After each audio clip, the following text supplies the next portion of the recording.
What's up, YouTube? We're gonna be doing another. I was looking for a car to buy for my son for. Let me text this.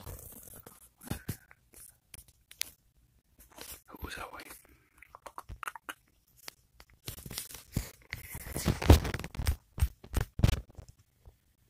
Okay, anyway.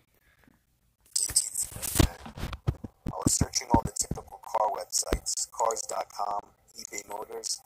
They were all overpriced as expected. Craigslist was the only place to find an actual deal. About a week into my search, I found an '03 Toyota Camry. It had 67,000 miles, no accidents, no damage, in good condition for only $3,500. This seems like a steal for such a reliable car with such low mileage. The seller lived about 10 miles from me, which was a reasonable drive when looking for a car. I gave him a call to set up a time to come check it out. The man sounded normal on the phone. There were absolutely no problems with the car. He introduced himself as Bob. I brought along $3,500 in cash, even though I planned on niggling down the price as much as possible. I pulled up the dirt road to Bob's property about 15 minutes early. It was a tiny little house with a decent-sized property, only because I was a bit far from the nearest neighbors. The garage was open, so I walked over to see if anybody was inside, but except for an unusual amount of car parts, it was empty. The car was nowhere in sight. The only car on the property was an old pickup truck. I went over to the front door to check the house numbers. It was the right address. The doorbell button was missing, so I knocked on the front door. I knocked for exactly 5 minutes before deciding to give the man a call. So I dialed his number and I heard the sound of a cell phone ringing from inside the house. I was extremely confused at this point.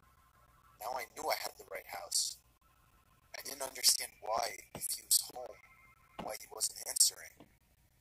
I decided I had to take a peek through one of the windows to see if anybody was inside. Peering through the glass, I couldn't really see much as it was pretty dark inside the house. I saw a very old-fashioned dining room set, but across from that, I saw somebody standing at the back door of the house, staring outside. I figured that must have been Bob, so I knocked on the window, but he didn't even move. There was no gate or anything to the backyard. It was just a wide-open yard, since this wasn't a rural area. I simply walked around the house to the backyard. I didn't understand how he couldn't hear me. When I got to the back door, I made a shocking realization. The figure standing by the door was a taxidermied human being. I ran straight back the way I came and back to my car. I looked up one last time before driving off. The blinds to the window I had peeked into had been shut. I could see two of the blinds bent obliquely as I had the gas pedal to the floor the whole way home. The whole situation still makes no sense. All the car parts, the fact that there was no Toyota Camry, the taxidermied human being, the fact that there was no car there leads me to believe that whoever that man wasn't planning on selling me anything. And that also leads to the disturbing thought that he was very close to becoming a lifeless statue staring out that man's back door.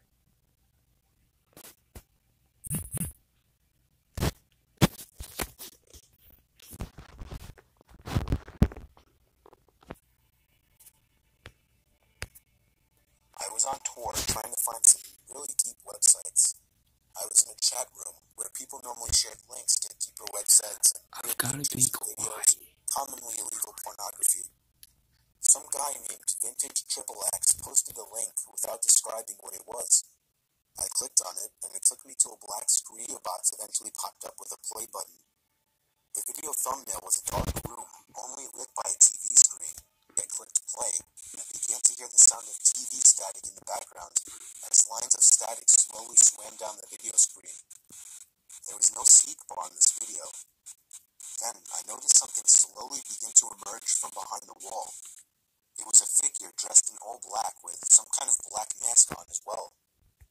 I started to suspect it was a jump scare video, and I thought I was right when the figure leaped out and ran to the screen in less than a second. It still got me, even though I was expecting it, but then it got strange. The person had their face in front of the screen, just slowly moving around as if he could see me, was observing me. Then I heard a crackly, demonic voice say something. It came. I'm back. Okay, so if my live stream keeps turning off, it's because something's going on in my life. What is it? Let's see.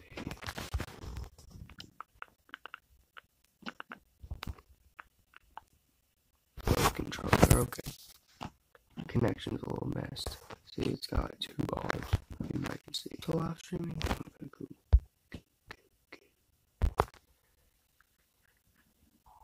I didn't get a minute of sleep that night.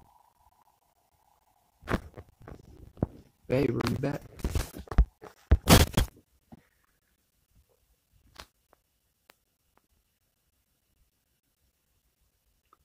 Just wait on reply.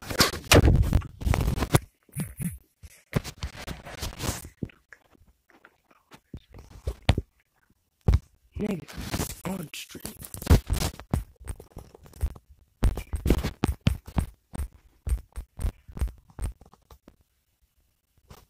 Streaming. This story is from the point of view of a 16-year-old girl. I used to have a boy living next door to me that was his name was Joey. Every time I would go outside, Joey would come outside as well, as if he were watching me through his windows, waiting for me. He was 17 and very weird. He didn't seem to have any friends, as he was always home.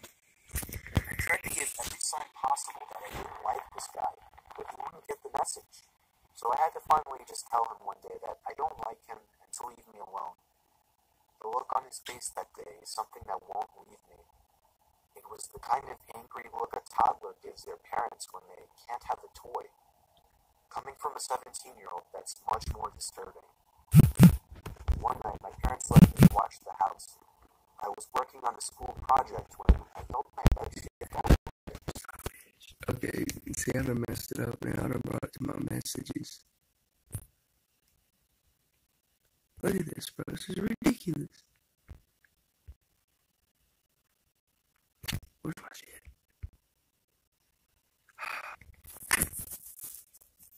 Some bullshit. And I didn't mean dreaming. I meant to put streaming. I looked under my bed. I screamed as I saw Joey.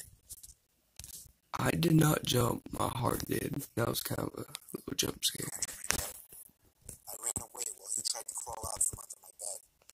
I ran to his house and rang the bell. But shoot that I told my motherfucker. parents about it when they opened the door. Joey never came out of my house, so I called the police. His parents begged me not to. I would not. The police found him still in my room. Don't call the cops. He was only underneath your bed. No big deal. This wasn't the first time he had been. Boy, I They also found pictures of cut the motherfucker with this tiny ass little knife. Just go, of me sleeping. This little motherfucker's actually pretty sharp. I cut myself with it earlier by accident.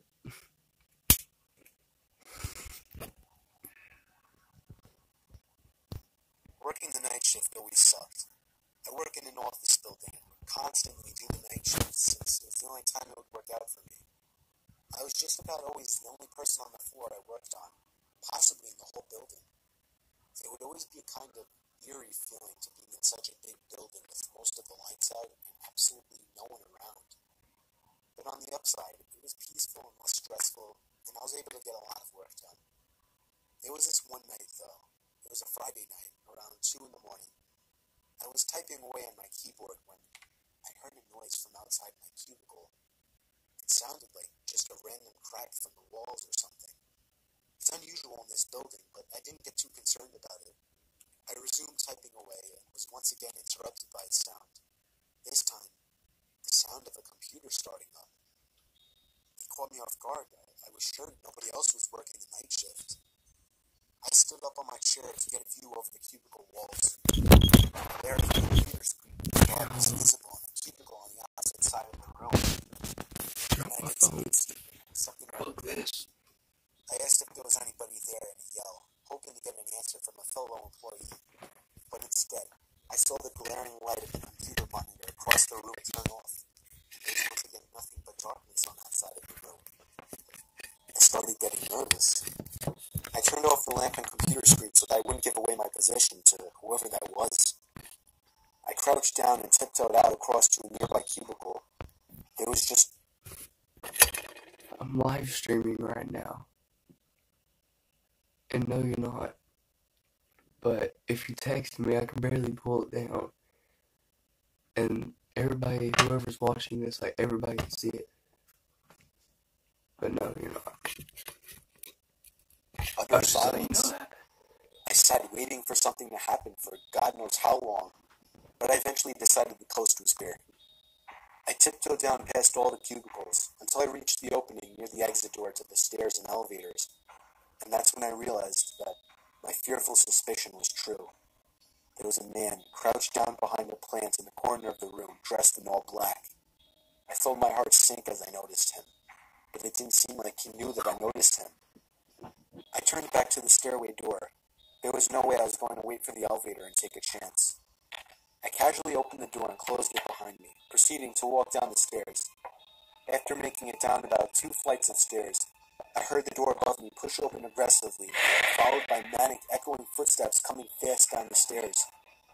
I raced down the stairs, running as fast as I could, all while the footsteps above me were getting louder. I finally made it to the first floor, raced through the lobby, and out the front door. Whoever was in there didn't follow me. I immediately called the cops, along with one of my bosses. My boss said no one was scheduled to work except for me. The cops scanned the place from top to bottom. There was no one in there. I couldn't help them out with any description other than he was wearing all black. I did continue to do the night shift for about a week after that, with my boss allowing me to lock all possible entrances to the floor. Be right back. Keep hearing shit.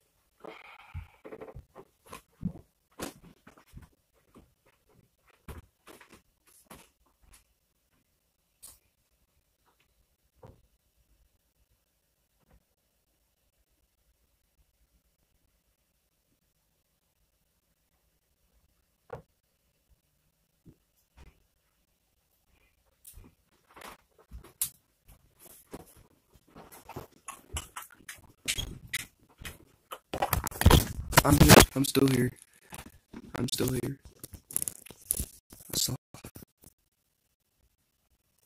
Okay, I'm back. Somebody text me. Okay, never mind. Including the elevators. But I still wasn't comfortable with it. So ever since, I've been doing the day shifts. 15% remaining.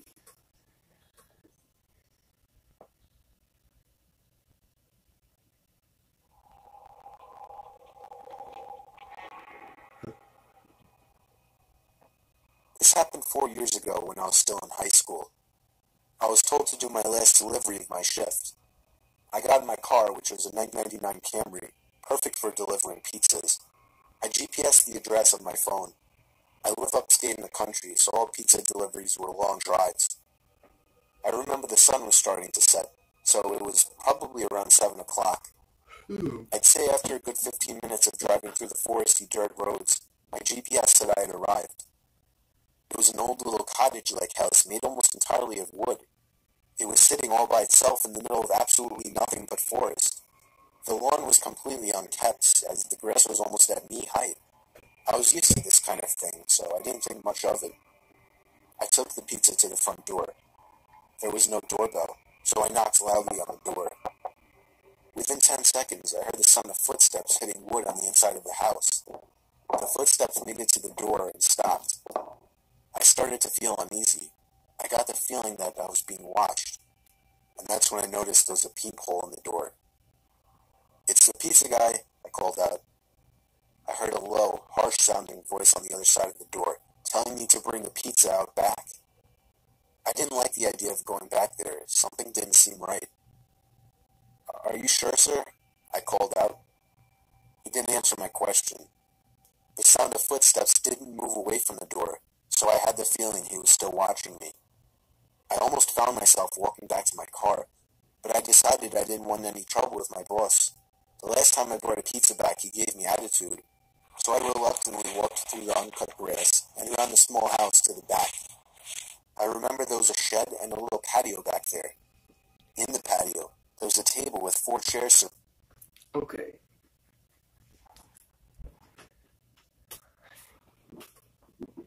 Someone tells them bring the pizza around back. Unless I hear people back there, like party or whatever, I'm just gonna have to disappoint my boss. Because I'm not going back there to die. I'll just beat my boss's ass and call it a day. Surrounding it. Fuck. In one of the chairs facing away from me, I saw the head of somebody sitting in the seat. I began walking over and said, "Excuse me," but the person didn't even move an inch. "Excuse me," I said again louder. Run. Then from behind me, I heard, "Psst, over here." I turned around to see a man poking his head out from the corner of the house, looking at me with a crazed smile. "Come over here, I want to show you something." I freaked out, turned around, and ran around the house in the opposite direction, back to my car, for some reason still holding the pizza. I got my car, started it, and got away from there. On my way back to the pizzeria, I pulled over to the side of the road and called the police. Eventually, I was informed.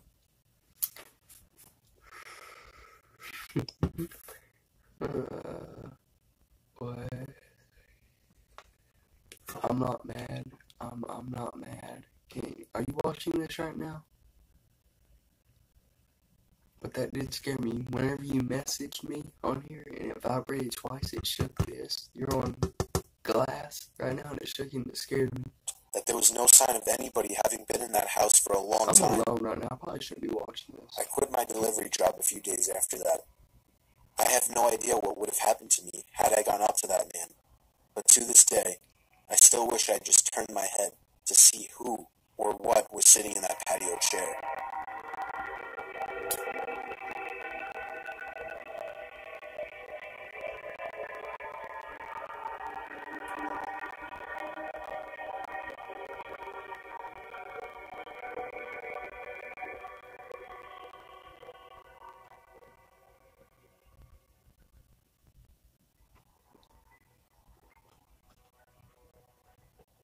It was during a blizzard in Valley Stream. I was getting paid $250 to watch some couple's kid while they went away for the weekend. His name was Matthew. This took place on the first night. I'm just gonna make sure you're still here, because if I'm watching this for no reason and nobody's viewing it, I'm kind of gonna be upset because it's creepy and I'm here alone. I'm gonna stop watching if nobody's watching.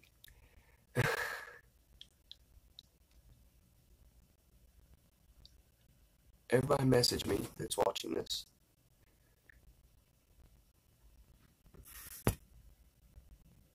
Which was a Friday night. Matthew was already supposedly asleep while I was in the living room watching a movie. I got a knock at the door and looked at the clock. It was close to midnight. There was no way I was opening it. Not even 10 seconds later,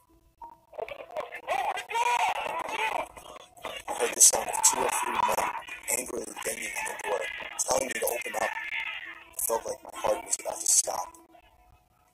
I took a peek through the blinds, and there was somebody standing right on the other side of the window. I fell back in fear, and after managing to get back on my feet, I ran to the kitchen phone first thing to call the police. I jumped. Grab my phone back. Okay.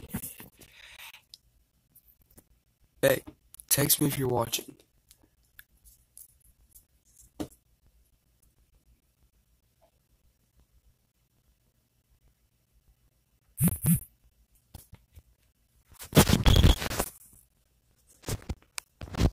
Cool. Keep hearing shit. They said because of the weather, it could take a while for an officer to get here. I was told to take the child and hide somewhere until an officer arrived. They wanted to keep me on the line, but I wasn't thinking clearly in the heat of the moment and hung up. However, it wasn't until I ran through the living room that I realized the banging had stopped. I took a second peek through the living room window. Nobody was there now. I heard the sound of glass shattering from a few rooms over. My knees started to feel weak as I realized they had just broken the window and were about to climb into the house. I had to run and get Matthew. I couldn't just leave without him. Of course, when I got upstairs, there was no time to run back downstairs. As I ran, Bruh. looking inside, there weren't many places to hide this room. I was actually reflecting on my whole life, so sure I was gonna die. We heard the sound of a police siren outside, even from in the closet, and then I heard one of the men in the room mutter, "Oh shit." I opened the door back up as I heard at least 3 pairs of footsteps hurriedly rushing down the stairs. They didn't get far, as the police later found their footprints in the backyard, leading to our shed. There were 5 men in total, and they were all arrested.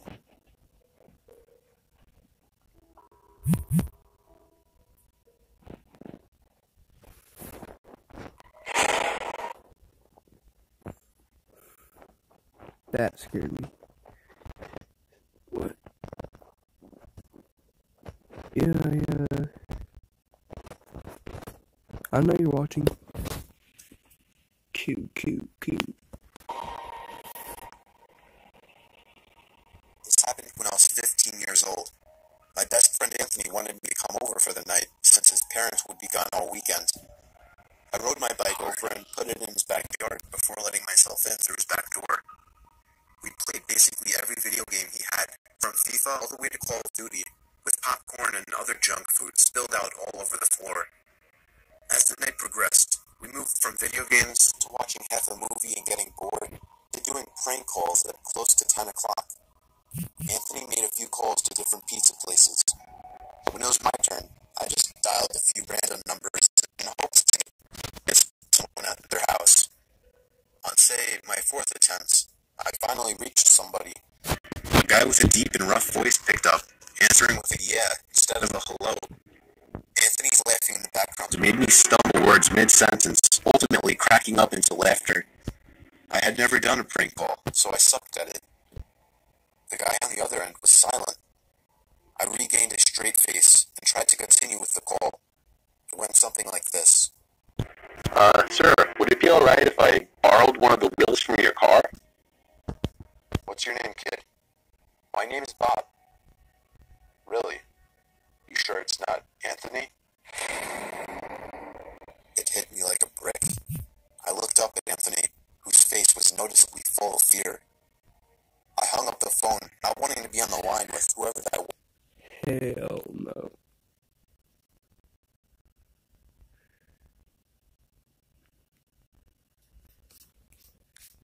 I'm not scared. I just keep hearing shit. It doesn't scare me. It's just something that,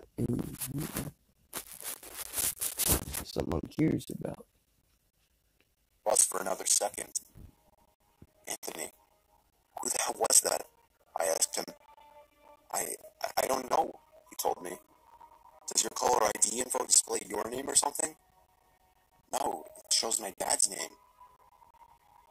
We hopped on the computer and did some research, trying to figure out how it was possible to get someone's name through their phone number. It didn't make sense how he could get Anthony's name so quickly. He was way too young at the time to be on any of those personal information sharing websites. We ended up asking a question on Yahoo Answers, since no one had a similar experience. The question turned up no answers. I suggested he call his dad, but he said he wasn't supposed to have anybody over for the weekend, so he didn't want to call.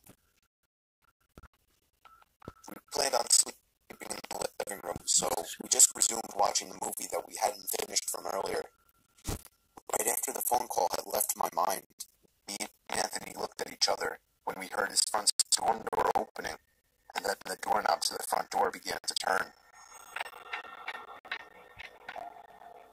It only was able to turn about halfway before the lock restricted it. Anthony turned off the TV, and I went over to the window to see who it was. I spread the blinds open.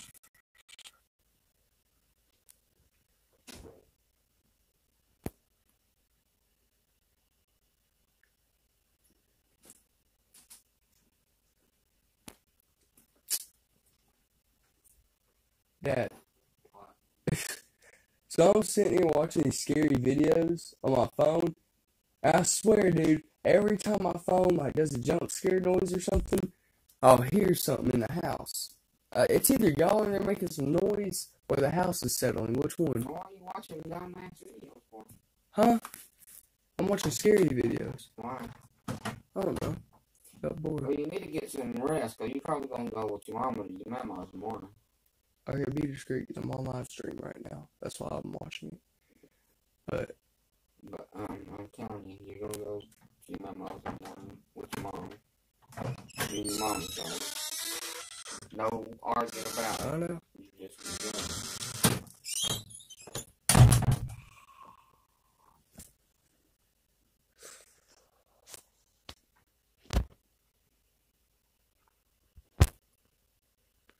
There was a tall guy standing outside. He noticed the blinds moving and turned to look at me. I practically threw the blinds back into place. Me and Anthony hid in the kitchen, listening for any more noises. We heard the sound of the key to the backyard opening, as it was right outside the kitchen window. "God damn it," I said. "I forgot to shut the back door." Anthony urged me to run and shut it. I made it to the hallway leading to his back door and froze. There was a silhouette standing outside the back door. I don't think he noticed me, but he was surely looking into the house. I know. Everybody can Leaving. hear me right now. I got about probably 150 people watching this right now. Okay. But you're leaving. I got a camera on me. You're leaving in the morning when I go to work. So I gotta get up like 4. Or like 6. No, I'll leave here about 7 o'clock. So you need to get up about 8:30. No question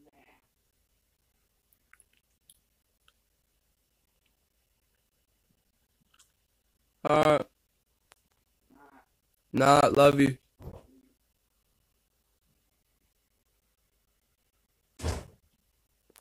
Some bitch. Gotta get up at 6:30 in the morning, bruh. See, here I am thinking I'm gonna be like, able to get up at like a good time, like 12. Just stay up all night. He opened the door and stepped inside. I tiptoed to the kitchen and motioned for Anthony to follow me upstairs. We made it to his room as quietly as possible, pulling the door shut to avoid making any noise. We crawled under his bed. He had a cloth covering the bottom of his bed, so you couldn't see anything under it unless you actually moved the cloth. The doors downstairs all opened, each one getting closer to the stairs. Thumps finally began up the stairs, and he was right outside the door now. The door to the room opened. I could hear Anthony's breathing. It was too loud. Footsteps moved over to the closet, and the closet opened. I could hear the coat hangers being slid around as the fabric of the jackets and coats rubbed against each other. Footsteps moved over to the bed and stopped. I felt like my heart was about to explode out of my chest. Anthony's breathing was too loud. I had to cover his mouth with my hand. Nothing but silence in the room now. We laid still for so long, I almost thought he wasn't even in the room anymore. I moved my hand away from Anthony's mouth and whispered in his ear, "You think we can make a run for it?" He was about to answer when the most disturbing, memory-haunting scream I'd ever heard filled my ears as Anthony was seemingly dragged out from under the bed. I crawled out and saw him struggling with the man. I desperately looked around for anything to use as a weapon. I settled with a screwdriver sitting on his nightstand. I hurried over to the man and drove the screwdriver into his back. He let go of Anthony as he let out a scream of agony, giving us time to get the hell out of the house. Running onto the road would give away our position too easily. It would take too long to make it to his neighbor's house. We dove for the tree line in the woods and took cover behind a bush, watching the house. The back door opened as the man stepped outside, looking around the backyard. He then looked out to the woods. I felt his eyes pass me as he scanned through the tree line. It seemed that it was too dark for him to see us. Then he turned his head back in our direction. I ducked behind the bush. "Joe, he's coming." "What?" "Dude, get up, we gotta run." He was right. The man was approaching us fast. How could he have seen us? We ran through the woods with the leaves crunching under us, giving away our position. When Anthony tripped over something, I crouched down with him, hoping we had run far enough. No. Not even 20 seconds later, Keep going. oncoming footsteps from the direction we were running from came fast. They slowed down only 2 trees away from us, as we lay face down in the leaves. Moments later, the footsteps take off in another direction. We waited until we could no longer hear them, and took off back in the direction of the house. While running, over the sound of the leaves crushing and my heavy breathing, I swear I heard leaves crushing behind us. We made it back to his backyard, into his house, and this time, remembering to shut the back door. We were now able to call the police. Anthony stayed on the line with them, while I patrolled the back windows, making sure nobody was out there. It was so dark, though, I couldn't see anything. So I did something that seemed stupid today. I turned on his backyard lights, and immediately in the distance, over by the woods, I saw him, standing in front of a big tree. He turned off back into the woods and disappeared out of sight. That was the last time me or Anthony ever saw him. I would be lying if I told you we heard the occasional knocks at our windows or something cliche. No, that was it. 5 years have passed and nothing has happened. Do I wonder if it was somehow linked to the prank call? Maybe. Does it make sense? Not really. But yeah, it was the story of how me and my best friend almost died during a break-in. Something about my homie.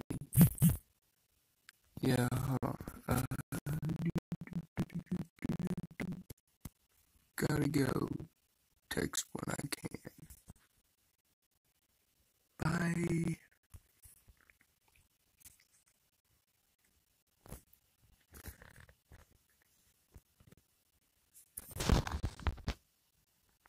Rambo.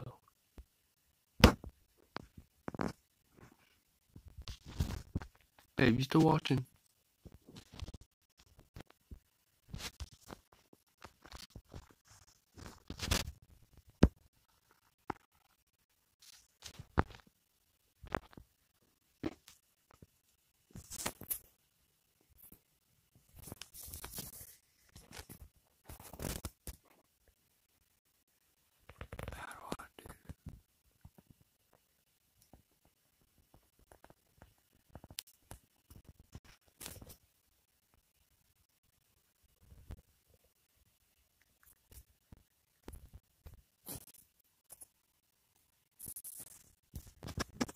Okay, I'm guessing she isn't watching. Anybody else watching? Just DM me if you're watching. Message me somehow. Jacob, Rambo, wherever, text me if you're watching and I'll keep the live stream going.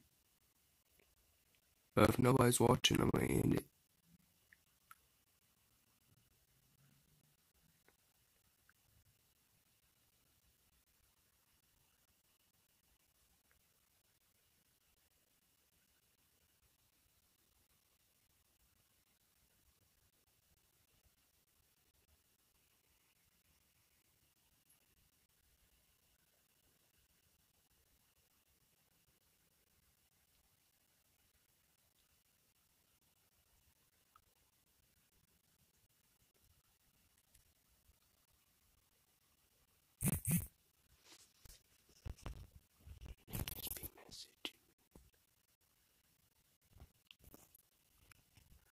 Oh, okay. Well, I don't know why I would just deliver just now then.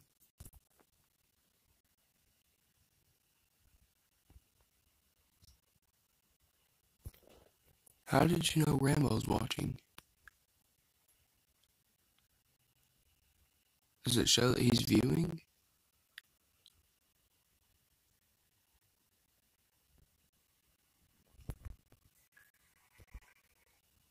Jacob.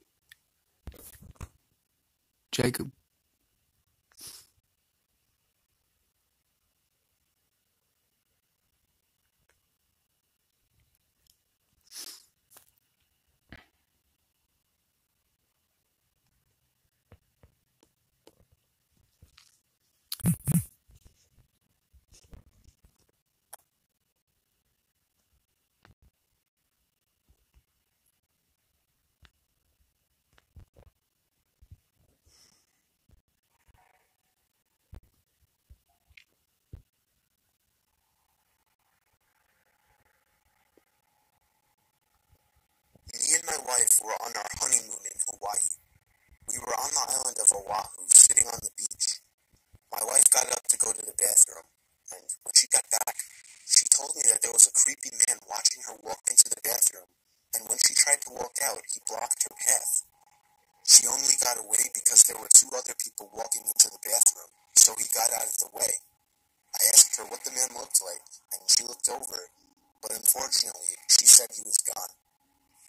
Our hotel was walking distance from the beach, so we got back quickly, but we made sure to report the man to a police officer we saw walking on the beach, and then we washed up before going out to eat. We ate at a fancy seafood place and did some walking around afterwards. Close to midnight, we finally went back to the room and began to wind down. Then we got a knock at the door. I looked through the peephole of the door and saw a man in a maid uniform standing outside. I opened the door and he immediately tried to let himself in. I pushed him back a bit, asking him what he wanted. He told me he left something in the room while cleaning earlier and needed to get it out. The only thing, we left the do not disturb sign on the door all day. Then I noticed he was making eye contact with my wife. My wife then screamed, "That's the man." I didn't understand at first, but it was too late for that. The man had already lunged at me, holding my throat with one hand while reaching behind himself with another. He pulled out a knife and started swinging at me, and if it weren't for my wife coming over and smashing his face with the lamp, I would have been as good as dead. The commotion drew out all the inhabitants of the neighboring rooms. One of the women started freaking. Okay, has anyone on here viewing this ever watched Courage the Cowardly Dog? Okay, so the fat one with the hairy legs and the orange afro, that's Muriel from that show. It's so sly character. Her next. Screaming, making the situation worse. We called the police, and so did the hotel. It turned into a huge, horrible scene, but we were just happy to be alive. We were questioned when the police arrived, and some of the other people around us claimed to have witnessed it all. We still don't know what kind of intentions this guy had, but if I had to guess, I would say he wanted to get to my wife. He must have been one very dumb person to think he would get away with something like this in such a public building.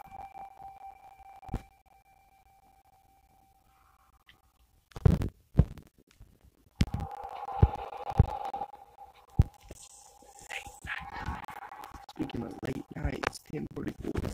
And I'll never forget this night. The pizza place I worked at was about to... And as you guys heard my father say a minute ago when he was in here, I gotta get up at 6:30. Okay, I'm gonna watch one more. And I got in there. I'm tired. closed. I was getting ready to go home when the phone rang. I was working the counter alone that night, so I was taking calls. I picked up the phone. There was complete silence, so I hung up. About a minute later, the phone rings again, so I pick up again. Still silence. I was about to hang up again when I heard the very weak and cold voice of an old woman on the other end. She said she wanted a regular pie delivered. I remained polite on the phone, but on the inside I was screaming. I just wanted to get home and end my shift. I called out to my boss that somebody is requesting a delivery. He told me I had to go. I was upset at first, but I realized it's another tip, and the old ones usually tip the most, so I decided it was okay. I took down the address and told her it would be there soon, but she had already hung up. I thought that was rude, but I ignored it and yelled to the chef that I needed one regular. My boss told me to just go home after the delivery as the place would be closed. So a little before 10 o'clock, I got in my car and put the address into my GPS. The house was 7 miles away. The GPS took me to the quiet side of town. I arrived to the house. It was a small, one-floor house on a very quiet and empty block. I took the pizza and walked up to the door and rang the doorbell. There were no lights on in the house. I hoped that she hadn't given me the wrong address. I rang the doorbell again. There was still no answer. I was about to give up when I turned my head and saw somebody standing at the window. I got a little freaked out and backed up at first, but I eventually got closer to the window to see the person. It was an old woman, probably in her late 70s. She was just staring at me with a blank expression. I yelled to her through the glass that I had her pizza. She didn't react to what I said, so I screamed it louder. A big smile ran across her face. Not a pleasant, genuine smile. It was a smile that sent chills down my spine. I still remember that exact face she made through the window. I decided that I was freaked out enough and got back to my car and set the pizza in the passenger seat. I had to text my boss about this. I shot him a quick text and started my car, ready to get the hell away. I looked to my right to get one more look, to see the woman standing right outside my passenger side window, giving me the same stare She wants her pizza, before. bro. I put my car in drive toward it down the street, not looking back. My boss never made me do a late night delivery again.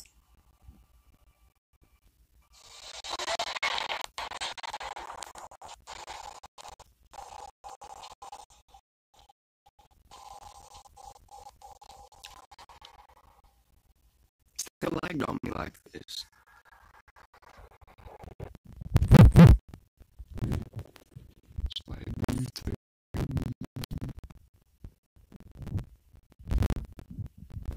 Okay, let's see. Okay, so I'll continue to text you, but I gotta end the live stream because it's lagging, and let's see how far am I into this.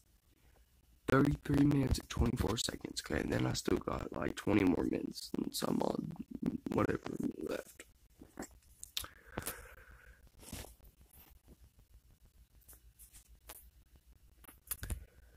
I'll probably continue this video tomorrow. If I do not, I'll do something else, I don't know. But this has been it for a live stream.